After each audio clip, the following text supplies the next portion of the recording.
intent of the design build programs we've developed is to create models that are replicable by the communities.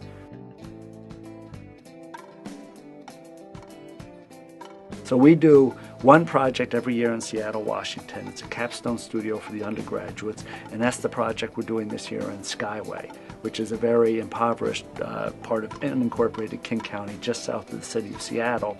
And we're working with King County to create a community gathering space.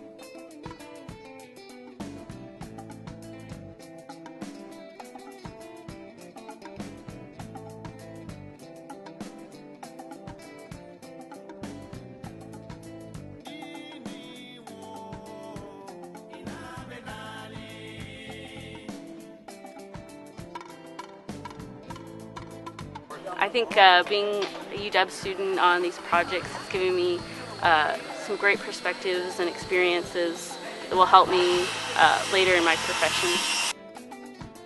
The second one is that we do foreign study programs that are design, build, service learning.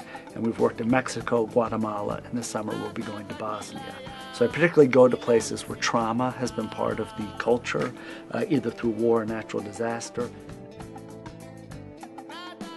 When I was working in Guatemala, it really taught me that it was the first third world country that I'd ever been to, and it was a shocking experience at first. The first thing we did was tour around, the less fortunate areas, and it was an eye-opening experience, certainly, and just kind of showed me how much more there is to do, and not just in the United States, but everywhere. You need good people that can design things that can help people. I see it as a very activist type of endeavor, that we're trying to improve people's lives and really work with some of the most damaged, both psychically, physically in many cases. This is a stage you can see over here.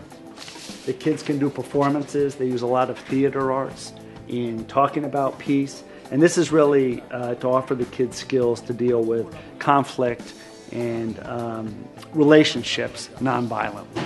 So it deals with the fact that their lives are usually very troubled. There's a lot of gang predation and different skills that they can use to negotiate it. And over here is more of a plaza. So it all becomes sort of a stage and seating, but it's also representative of a dialogue, two components coming together, focused to each other, where they can begin to discuss these issues and deal with non-confrontational ways of solving their problems. So the idea isn't to foster a dependence, but to educate while we're there so that we can foster independence for them to excel and improve their communities. Having been a student for the past 5 years, this has been a really great opportunity for us to actually do things, and through that we've learned a lot of hands-on experience. When you do this type of work, you're not changing the world. We're trying to create models that can be replicable, but we're definitely touching people's lives and people in great need that really often don't have a place to turn. They're just overwhelmed with the situations that they have to face. So by creating landscapes of access, landscapes of inspiration, landscapes that allow people to escape sometimes from the dilemmas that they're facing, rekindles their spirit, rekindles their energy. And we don't pay a lot of credit to that, but I've seen people worn out in life and just give up, whether it's a fight against cancer, whether it's a fight against AIDS, whether it's a traumatic experience that they're trying to grapple with. They need to be replenished in order to do it. It's a lot of work for them. So I think we need to provide the environments for that to happen.